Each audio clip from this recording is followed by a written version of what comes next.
शौहर बार बार अगर तलाक की धमकी देगा, भाई मैं तलाक दे दूंगा तुम्हें, बहुत बोलती हो, तो इतना तलाक तलाक जिक्र हो रहा है, क्या तलाक वाकई हो जाती है? क्योंकि नीयत उसकी तो बन रही है कि मैं दे दूंगा, और बीवी भी बोल रही है हाँ दे दो, आगे से लड़ाई, तो ऐसे मौके पे क्या तलाक वाकई हो जाती है? देखिए, अब इसमें ये देखना होता है कि जो धमकी दी जा रही होती है, तो धमकी जाहिर सी बात है कि फ्यूचर के हवाले से दी जा रही होती है, और आपने भी जो जुमले इस्तेमाल किए वो भी इसी ज़िम्न में कि तुम्हें तलाक दे दूंगा।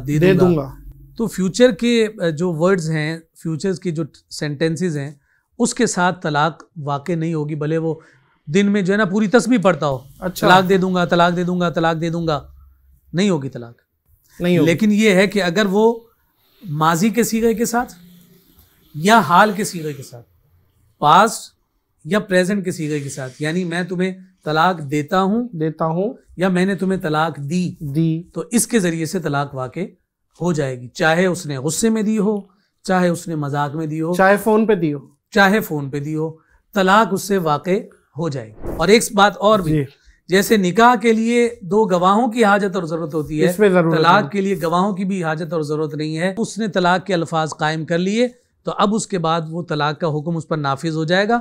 अब तफसील में फिर उसके बाद में जाएंगे कि भाई अल्फाज उसके क्या थे, कितनी बार कहे, कैसे कहे, तलाक मुगल्लज़ा होगी, बायना होगी, रजई होगी, और 3 तलाकों की क्या थोड़ी सी मामलात उसको भी खोले कि एक तलाक दे के रुक जाता है वो जी, कि यार उसको एहसास होता है कि मैं क्या कहने वाला हूँ, और क्या वो रुजू कर सकता है वापस? बिल्कुल। जिसने एक दफ़ा तलाक दी तो तलाक देने के बाद वो रुक गया, एक ही दफ़ा उसने अपनी ज़बान से तलाक के अल्फाज कहे, जो मैंने आपको तफसील कही कि उसने या तो माजी के या हाल के अल्फाज के साथ तलाक देता हूँ, एक दफ़ा कहा और रुक गया। अब उसको एहसास हो गया, तो अब उसे इजाज़त है कि वो अपनी औरत के साथ रुजू कर ले। रुजू वो ज़बान से भी कर सकता है, और रुजू जो है वो जो औरत के साथ उसका ताल्लुक है उसके ज़रिए से भी उसका रुजू हो सकता है।